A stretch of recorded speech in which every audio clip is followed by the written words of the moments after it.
Decifrar as bulas dos psicofármacos significa decifrar os psicofármacos como um todo, como eles funcionam. E a bula, ela nos ajuda também a entender isso. Eu coloquei aqui 3 pontos fundamentais que a gente tem que conhecer quando a gente quer falar com propriedade sobre psicofármacos e quando a gente quer ter domínio na área clínica, não importa se eu trabalho com a prescrição de psicofármacos, se eu trabalho com a dispensação de psicofármacos como um farmacêutico, se eu trabalho com a orientação de pacientes que fazem uso de psicofármacos, como, por exemplo, o atendimento psicológico, né? Então, o psicólogo não prescreve, mas ele está lidando diariamente a quem está mais próximo do paciente que faz uso do psicofármaco, não importa.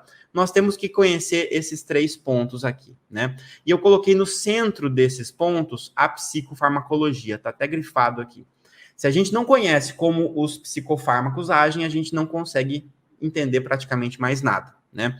Mas, além disso, a gente precisa entender a chamada neurobiologia. Então, o que é a neurobiologia? É como que o nosso cérebro está organizado, ou muitas vezes desorganizado, numa situação de um transtorno psiquiátrico. O que acontece no nosso cérebro quando a gente está com depressão, quando a gente está com esquizofrenia, né? Tem um componente material ali, que não é só a parte do comportamento. O comportamento ele é importante, ele é um reflexo, né? A gente tem as duas coisas interagindo ao mesmo tempo. Comportamento acontecendo, cérebro atuando ali. E também é muito importante, pessoal, as práticas baseadas em evidência, saber se esses medicamentos funcionam de fato ou não. E quem dá essas informações para nós são os ensaios clínicos, tá? Mas aqui no meio, para a gente entender tudo isso, a gente precisa da psicofarmacologia. Então, hoje, vamos falar um pouquinho sobre neurônio, sobre neurofisiologia. O que eu vou fazer aqui com vocês hoje é dar um panorama geral agora de neurofisiologia, como é que os neurônios funcionam, conversam entre si. E aqui vocês estão vendo, isso que vocês estão vendo aqui é um neurônio, que é esse neurônio 1 aqui, conversando com outro neurônio, que é esse neurônio 2 aqui. Se eu fizesse um desenho do neurônio aqui, ó, estou desenhando um neurôniozinho, conversando com outro neurôniozinho aqui, ó. Esse é o neurônio 1, e esse é o neurônio 2. Olha que interessante. E são esses aqui que eu estou mostrando para vocês. O que é isso que está acontecendo aqui? Quem sabe dizer o que está acontecendo aqui? Qual o nome disso aqui? Sinapse. A sinapse é a conversa química entre 2 neurônios. Eles têm que se conversar, né? Então, o que acontece no neurônio 1 vai ser informado para o neurônio 2 através da chamada sinapse. Percebam que essas bolinhas são mediadores químicos que podem mediar essa comunicação. Essas bolinhas aqui, hoje, a gente vai chamá-los de neurotransmissor, tá? Então, veja que o neurônio 1, ele tem que liberar um neurotransmissor para interagir com o neurônio 2. Olha que interessante, o neurotransmissor está se ligando a esses quadradinhos aqui que vocês estão vendo. O que será que são esses quadradinhos que o neurotransmissor se liga para produzir um efeito nessa célula? Esses quadradinhos são os receptores. Então, o neurônio 1 libera um neurotransmissor que se liga a um receptor que promove um efeito no neurônio 2. E pode, então, modular esse neurônio 2, fazer esse neurônio 2 funcionar mais, funcionar menos, né, estimular, inibir, modular, pode acontecer alguma ação aqui. Ok, então nós temos esses 2 elementos muito importantes, neurotransmissor mais receptor, promovendo um determinado efeito. Então, em última instância, a gente pode dizer que o neurotransmissor ele é um agonista do receptor. A gente falou que é agonista lá na aula de ontem, tá bom? Ok, quando o neurotransmissor ele é liberado, e existe todo um mecanismo para isso acontecer, tem um potencial de ação, tem abertura de canal de cálcio, entrada de cálcio, liberação do neurotransmissor, perceba, o neurotransmissor ele está guardado aqui, ó, num pacotinho, com vários neurotransmissores, ele é pré-fabricado, esses neurotransmissores que a gente vai falar hoje. Ou seja, ele está armazenado em vesículas. E quando ele recebe o estímulo adequado, essas vesículas se ligam aqui na parede, na membrana, e liberam o neurotransmissor que vai interagir com o receptor. Isso é a liberação do neurotransmissor, né? Vocês acham que o neurotransmissor ele pode ficar na fenda sináptica para sempre, fazendo efeito ali? Liberou serotonina, por exemplo, né? Vai ficar liberando para sempre ali? não pode ficar aqui para sempre, porque precisa ter um término desse efeito.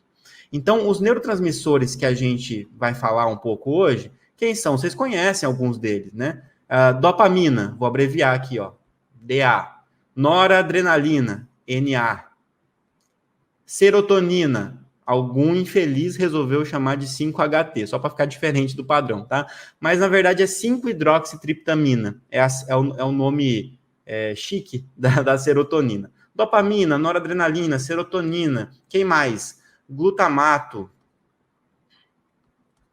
Quem mais? GABA. Um monte de neurotransmissor. Eu coloquei alguns dos principais.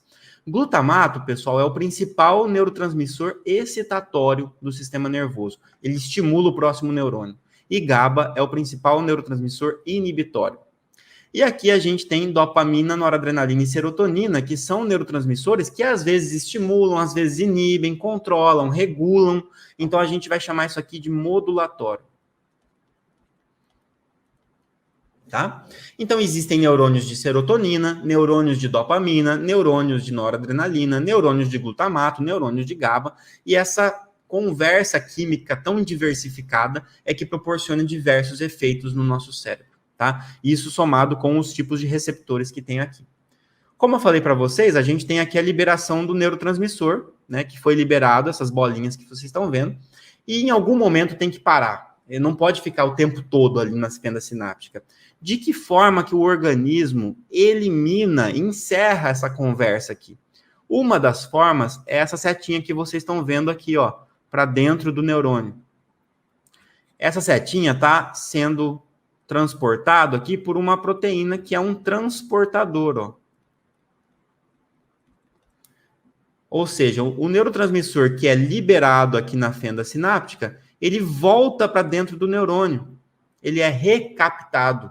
Isso que é uma bomba de recaptação, tá? Quando vocês ouvirem falar lá, fluoxetina, lá na bula, fluoxetina é o inibidor da recaptação de serotonina. É aqui que está atuando, a gente já vai mostrar, tá?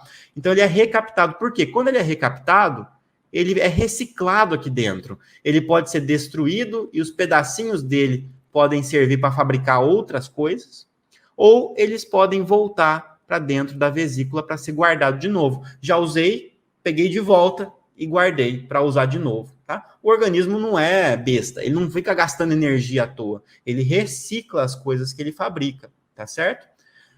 Ok, então essa é uma forma de terminar a ação do neurotransmissor, tá? Existem também outras formas, como a destruição por enzimas, vai destruindo para usar os pedacinhos, e também aqui a gente tem que lembrar que tem vaso sanguíneo passando aqui, então esses neurotransmissores podem cair no vaso sanguíneo e serem removidos da circulação. Eu falei isso de uma maneira geral, como que funciona. Agora, quando a gente vai estudar cada transtorno psiquiátrico, a gente tem cenários totalmente diversos, né? Não dá para você decorar uma coisa geral que vai servir para tudo. A gente precisa adaptando e entendendo cada medicamento e cada situação. Vou trazer um exemplo muito clássico, a depressão. É algo de conhecimento de muita gente, é altamente prevalente os casos de depressão, né? Então aqui vocês estão vendo aquele mesmo trio que eu mostrei aqui, neurobiologia, psicofarmacologia e prática baseada em evidência, estão aqui, ó. Neurobiologia da depressão. Quais são as hipóteses? Por que será que as pessoas estão deprimidas? Uma das hipóteses é a hipótese monoaminérgica. É essa que vocês ouvem falar muito, de uma maneira muito simplificada. Por exemplo, quando alguém chega e fala assim, depressão é falta de serotonina. Já ouviram isso aí? Depressão é falta de serotonina, tem que repor serotonina. É uma simplificação da hipótese monoaminérgica e que é muito mal entendida pelas pessoas. Fica muito simplório. Eu não gosto desse tipo de definição, porque dá a impressão que é só repor serotonina que eu fico bem. Aí aparece pessoas vendendo, sei lá, triptofano, falando, triptofano é o precursor da serotonina, toma aí que você vai ficar feliz, né? Serotonina é o hormônio da felicidade, como se fosse só aumentar a serotonina, você sai feliz, dando pulo de alegria. E não é assim, né? O que diz a hipótese monoaminérgica da depressão?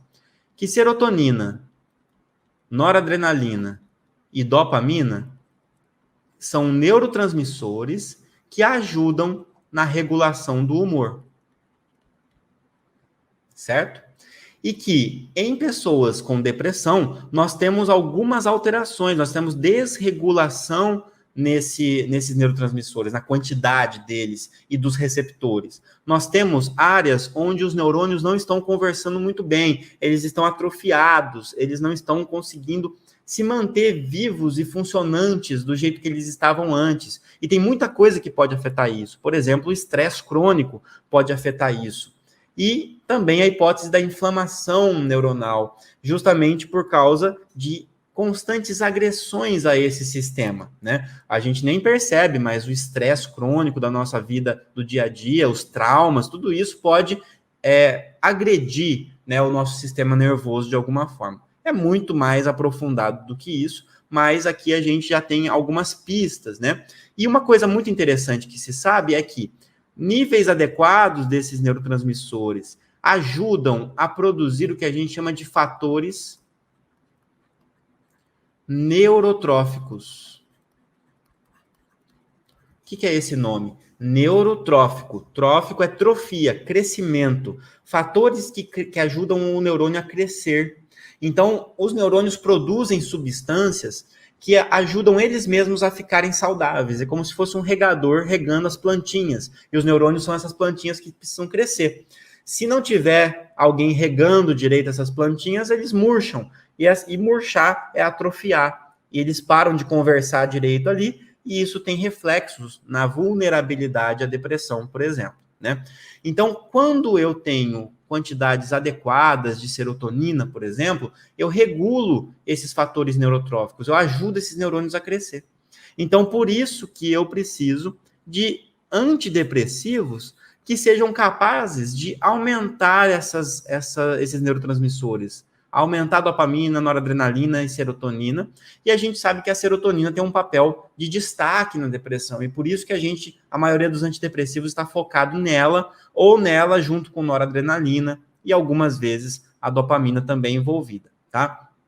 Então existem os mecanismos de ação dos antidepressivos, que estão aqui alguns deles: inibição de recaptação, interação com receptores de serotonina, antagonismo de receptor NMDA, olha os nomes que vão ficando complicados, né? Mas eu vou trazer isso de uma maneira mais acessível para vocês. E lógico, pessoal, para saber se isso funciona mesmo, a gente olha nos ensaios clínicos, as pessoas que usaram, comparado com quem não usou, qual que foi a eficácia disso em estudos adequados. E a gente sabe que antidepressivos funcionam.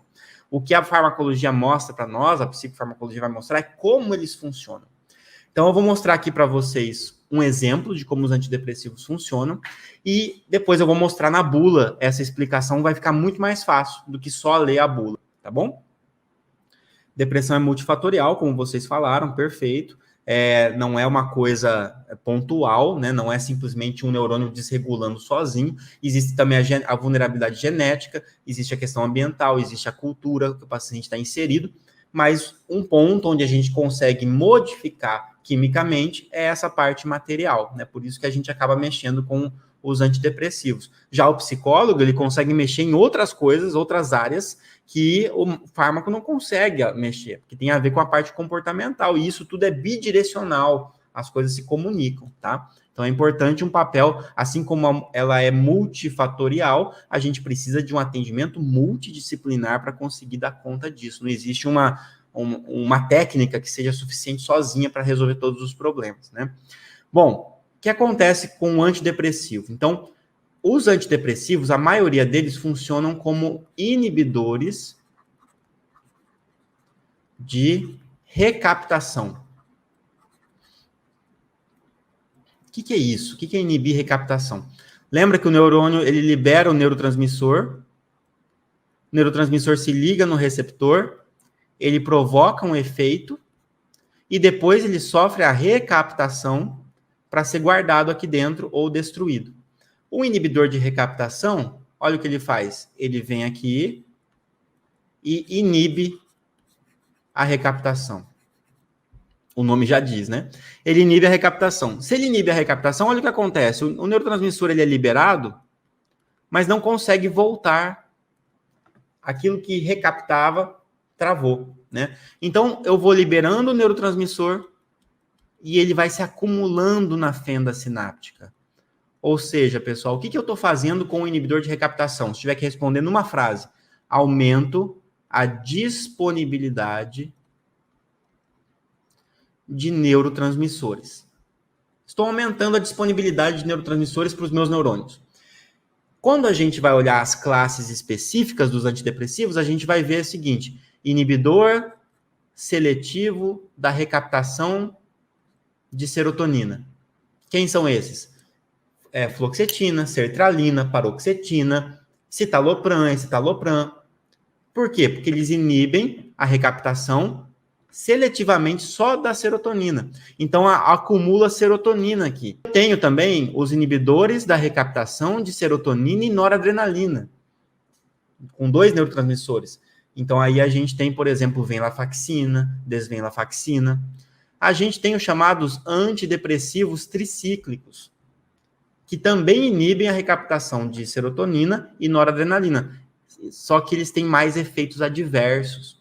Quem está aqui? Amitriptilina, nortriptilina, imipramina, tá? E a gente tem outras classes, inúmeras outras classes, tá? Estou mostrando as 3 principais que a gente usa como primeira escolha aqui no Brasil. Você, se for diagnosticado com depressão, provavelmente vai sair com uma prescrição de um antidepressivo dessa classe, ou dependendo do caso, dessa classe aqui, e vai transitar entre elas até encontrar uma que funcione melhor para você, mas até depois ter que abrir para outras classes mais atípicas. O inibidor seletivo da recaptação de serotonina leva a aumento de serotonina. E o inibidor da recaptação de serotonina e noradrenalina, o próprio nome diz, aumenta a serotonina e aumenta noradrenalina. Os tricíclicos fazem isso também. A mesma coisa, só que a diferença, os tricíclicos são muito mais baratos, né? Mas eles também têm mais efeitos adversos. Por quê? Porque eles causam, por exemplo, uma sensação de boca seca, eles podem causar arritmia, eles podem causar queda na pressão arterial, quando você levanta, cai um pouquinho a pressão, eles podem causar aumento de apetite, sedação. Então, eles vão tendo alguns efeitos que são indesejáveis, que faz com que algumas pessoas não tolerem muito bem. Para algumas pessoas funciona muito bem, as pessoas se dão bem com esses medicamentos, mas nem todo mundo consegue usar, tá? Para algumas pessoas vai ser até útil causar sedação, porque daí ela consegue dormir também, por exemplo, né? Esses outros também têm efeitos adversos? Tem, né? Esses medicamentos aqui alteram, por exemplo, provocam náusea no início do tratamento, podem alterar a questão da libido, né, levar um pouquinho de disfunção sexual, tem um monte de efeitos adversos, né, mas a gente vai trabalhando com aqueles que o paciente tolera mais. Mas o que eu queria mostrar para vocês é que os tricíclicos, eles além de atuarem na recaptação de serotonina e noradrenalina, eles também levam a todos esses efeitos por causa de interação com outros receptores. Quais receptores? Receptor de histamina. Então, eles inibem, por isso que eles provocam sono, dá um sono parecido com o do Dramin, por exemplo, né? Por isso que eles provocam boca seca, aumento de apetite. Então, eles inibem receptor de histamina, inibem receptor de acetilcolina, eles inibem receptor alfa, um monte de outros receptores. Então, a gente fala que o mecanismo de ação deles é um mecanismo mais sujo. Então, causa mais desconforto ao paciente. E essas outras classes são um pouco mais novas, elas acabam sendo melhor toleradas pelo paciente. Então tem uma questão de custo, de efeito adverso, tudo que acaba levando à escolha desses fármacos ou não, tá? Bom, vamos para a bula então, para entender o que a bula fala sobre eles, para agora a gente conseguir entender um pouquinho mais, tá? Então, olha só. Na bula da amitriptilina, que é um antidepressivo tricíclico, o que eu tenho aqui? Eu tenho amitriptilina, inibe o mecanismo de bomba da membrana responsável pela captação da norepinefrina. Norepinefrina e noradrenalina é a mesma coisa, tá? Só que falados com radicais diferentes. Um é radical grego e o outro é radical romano, latino, né? Em latim, né? Então, olha que interessante, né? A bula fala grego com a gente mesmo, né? Porque são radicais gregos. Então, noradrenalina e serotonina nos neurônios adrenérgicos e serotoninérgicos. Gente, o que está escrito aqui? Inibição de recaptação de neurotransmissor, aquilo que a gente acabou de falar. Então, a gente está traduzindo agora, vocês estão vendo o que acontece no neurônio.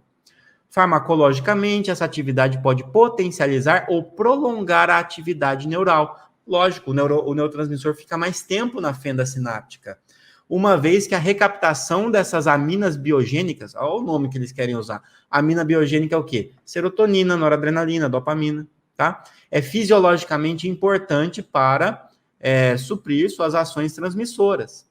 É isso que a gente acabou de mostrar. Então, veja como ele fala grego, uma coisa que não é tão difícil da gente entender, tá? Além disso, olha só, a venlafaxina, que é um inibidor da recaptação de serotonina e noradrenalina. A venlafaxina e a O-desmetilvenlafaxina, seu metabólito ativo. Opa, voltamos para a aula de ontem. Metabólito é aquilo que é formado a partir da biotransformação, a partir da metabolização, tá? São inibidores potentes da recaptação neuronal de serotonina e norepinefrina. Inibição de recaptação, de novo, aquilo que a gente falou, né? Acredita-se que a atividade antidepressiva da venlafaxina esteja relacionada à potencialização da atividade neurotransmissora. Por que está potencializado? Porque acumulou neurotransmissor na fenda sináptica, tá? E olha só que interessante ele traz na venlafaxina. A venlafaxina e a desmetilvenlafaxina não têm afinidade significativa por receptores muscarínicos, histaminérgicos, alfa-adrenérgicos. Lembra que eu falei daquele mecanismo sujo que os antidepressivos tricíclicos têm? Ele está falando que não tem aqui. A atividade nesses receptores está relacionada com efeitos anticolinérgicos, sedativos, observados com outros medicamentos psicotrópicos. Olha só, a bula da venlafaxina está dando uma indireta para a bula da amitriptilina, tipo, falando mal, sabe? Assim, ó, eu não faço aquilo que eles fazem lá, aquilo que a amitriptilina faz, que deixa você sedado, com boca seca, ganho de peso, esse monte de coisa assim, a gente não faz isso não, igual certos remedinhos por aí, sabe? Tá dando uma cutucada na outra bula, no outro fármaco, né? Mostrando que ele é superior, que ele tem menos efeitos adversos, tá? Então, as bulas estão se comunicando de uma maneira que o marketing não permite que seja diferente disso, né? Ele não pode falar, a gente é muito mais interessante que os tricíclicos, então compre a gente. Na bula não pode estar escrito desse jeito. Quando a gente vai para biotransformação, voltando para a farmacocinética aplicado aqui, olha que interessante. A amitriptilina sofre intenso metabolismo de primeira passagem. O que é isso? Quando ele é absorvido, ele passa pelo fígado, sofre metabolismo e depois vai para o organismo, né? Ela é desmetilada no fígado por enzimas do citocromo P450. Olha só, CYP3A4, CYP2C9, CYP2D6. Vocês lembram que eu falei que cada enzima tem o seu nome, né? E elas ajudam a biotransformar. Cada pessoa tem um conjunto, diferenças nessas enzimas, né? E é convertida por essas enzimas. Pronto. Então, agora eu sei traduzir isso aqui. Eu sei que a amitriptilina, ela sofre biotransformação, ela é transformada em metabólitos que vai facilitar para ser excretado por enzimas que são essas enzimas do fígado, tá? Aqui vai falar do tempo que demora para essas concentrações de amitriptilina caírem no organismo. Aqui a gente vai ver da venlafaxina, ó, a metabolização da venlafaxina, também, ó, ela é biotransformada pela CYP2D6, também tem relação aqui, ó, pela CYP3A4. Aí, então, vocês sabem quem são as enzimas. Por quê? Porque você sabe que se elas estiverem alteradas, se eu estiver tomando um outro medicamento que altera essas enzimas, eu já sei que pode dar interação medicamentosa, tá? Então, vejam que aquilo que parecia muito complicado, aqui a gente já sabe o que é inibidor de recaptação, a gente já sabe o que é biotransformação, o que é biotransformação pela enzima CYP, a gente já entendeu o contexto global, a gente está decifrando essa bula. O que eu estou mostrando aqui para vocês, de uma maneira muito resumida, muito simplificada, é algo que para cada uma desses fármacos, a gente precisa de várias aulas para falar sobre o que é a neurobiologia da depressão. Isso é uma aula inteira só disso. O que é o mecanismo de ação dos inibidores de recaptação? Isso é uma outra aula. Farmacocinética é um módulo inteiro de um curso. Farmacodinâmica é outro módulo. A gente está condensando aqui, super condensando, para que em algumas aulas a gente consiga ter as ferramentas básicas para começar a decifrar isso. Olha só, sobre psicose e esquizofrenia. Vamos sair um pouco do contexto da depressão e vamos para a esquizofrenia e para as psicoses. De novo, neurobiologia, psicofarmacologia, prática baseada em evidência, né? E a psicofarmacologia é o centro para a gente entender como que essas coisas acontecem. Quais são as hipóteses de por que uma pessoa tem um surto psicótico, por exemplo, seja essa psicose presente no quadro da esquizofrenia, que é um transtorno mais complexo, seja a psicose presente em outras situações, né? Uma pessoa com ansiedade pode ter uma psicose, uma pessoa com depressão pode ter uma psicose, uma pessoa que usar uma droga de abuso pode ter uma psicose, né? Então, existem as hipóteses. A hipótese principal é a hipótese dopaminérgica. Agora estamos falando de dopamina. A hipótese principal diz que a dopamina pode estar aumentada, mas também a gente tem a questão da serotonina e a hipótese do glutamato também. E aí, quais são os mecanismos de ação? Nós vamos trabalhar com os antipsicóticos. Os antipsicóticos, eles trabalham com antagonismo de receptor de dopamina, receptor D2.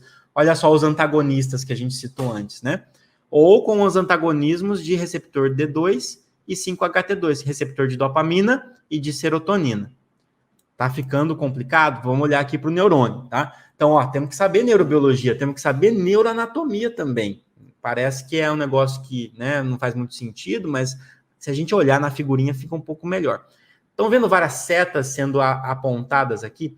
Isso que vocês estão vendo, eu vou até desenhar coloridinho para ficar mais legal, ó. São neurônios, olha só, essa bolinha é o neurônio, saindo de um lugar e se projetando para outro lugar, ó. O neurônio verde aqui que eu estou desenhando. Esse outro de cima eu vou deixar um neurônio preto mesmo. Vou fazer um desenho de um neurônio vermelhinho aqui para vocês, ó, saindo do ladinho do neurônio verde e se projetando aqui nessas áreas. E vou ainda fazer mais um, bem curtinho ali, saindo daqui e se projetando para cá. Estão vendo essas 4 cores? O neurônio preto, o neurônio verde, o neurônio vermelho e o neurônio azul. Essas são as 4 principais vias dopaminérgicas.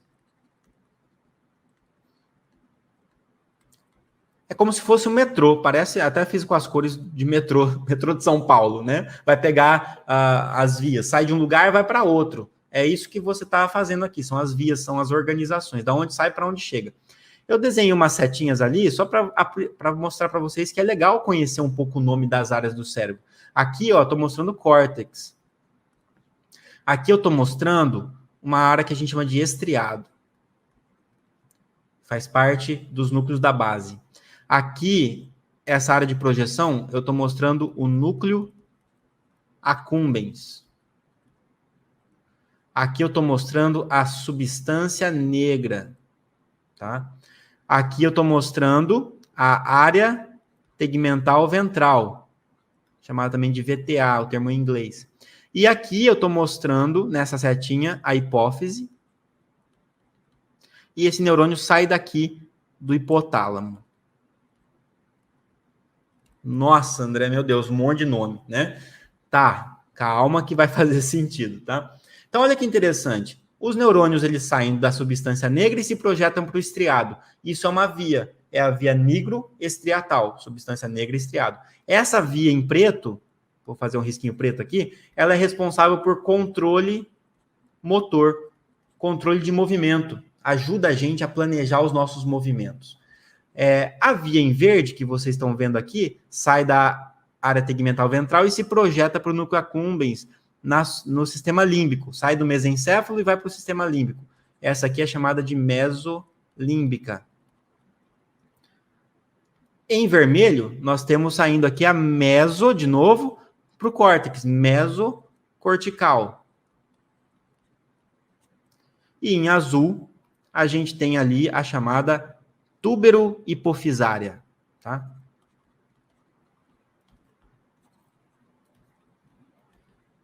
Pessoal, o que quer dizer esse monte de nome de linhas? São locais onde você tem neurônios de dopamina, liberando dopamina em algumas áreas. Então, a dopamina aqui, que é chamada aqui na nigroestriatal, ela faz controle motor. Na mesolímbica, ela está relacionada com prazer, com reforço, com atenção, com a parte emocional. Na mesocortical, está relacionado com o humor, está relacionado também com a parte emocional, regulação emocional, está relacionado com a questão da organização da nosso discurso, né? Na túbulo-hipofisária, está relacionado com prolactina, que é um hormônio do leite. Então, a dopamina ela tem funções diferentes em áreas diferentes do cérebro. Por que eu estou mostrando isso para vocês, pessoal? Os neurônios se organizam assim, serotonina se organiza assim, noradrenalina se organiza assim. Porque, em algumas situações, vou dar o exemplo aqui, tá? Na esquizofrenia, por exemplo, o que pode estar acontecendo? Essa via aqui, que é a mesolímbica, na psicose, ela pode estar hiperestimulada. Dopamina está estimulando muito ali. E isso leva a sintomas como delírio e alucinação. Dopamina está trabalhando mais do que deveria aqui. Os motivos pelo qual isso acontece, existem várias hipóteses, não vamos abordar aqui. Mas está exagerado a função aqui. Qual é a tendência? A gente tentar diminuir a função da dopamina aqui.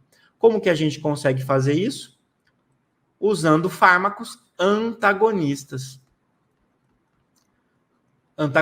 Então, os antipsicóticos são antagonistas de dopamina. Por quê?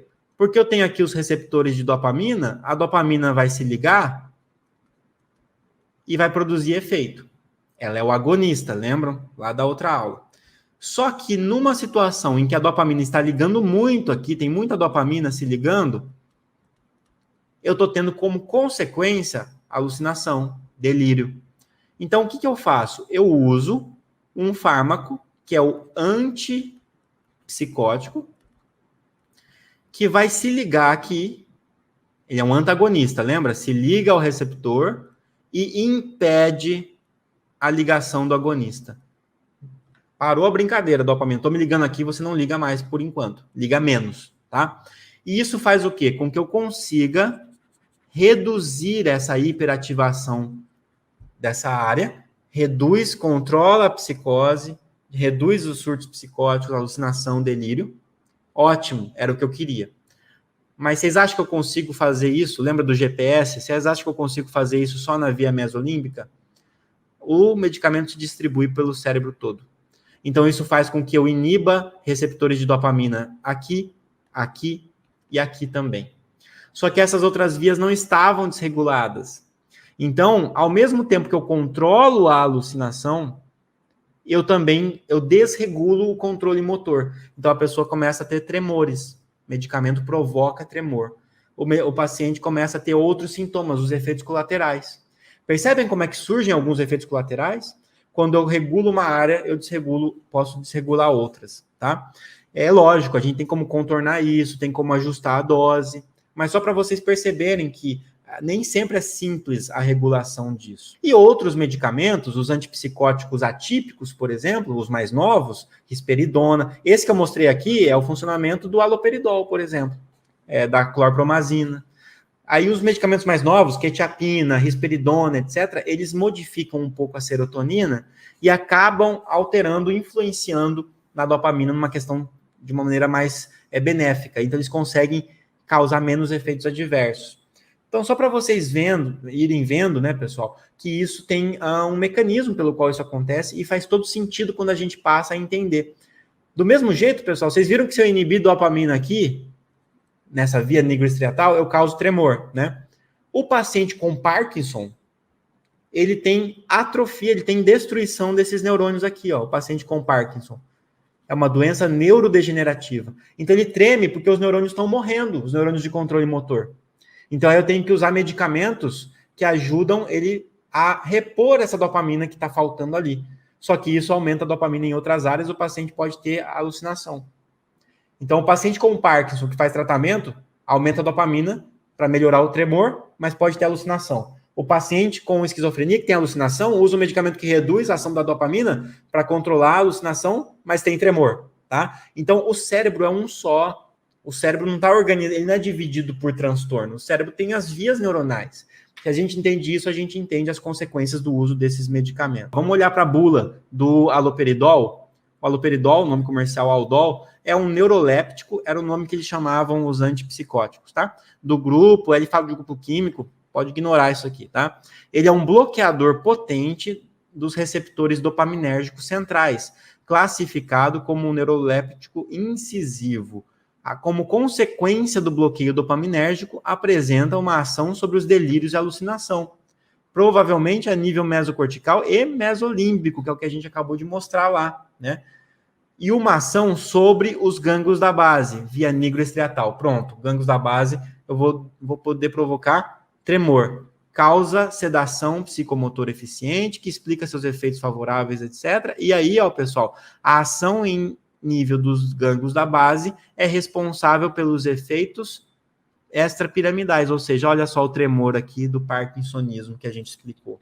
Percebam que eu começo a conseguir traduzir melhor a minha bula do ponto de vista que quando eu começo a entender o que é o parkinsonismo, o que é via nigroestriatal, o que é via mesolímbica, né? Que é o que a gente está explicando agora. Então, aqui a gente começa a ter artifícios para traduzir essa bula. Já a quetiapina, olha que interessante, que são mais novos, né? Esse aqui são os antipsicóticos típicos, mais antigos, mais baratos.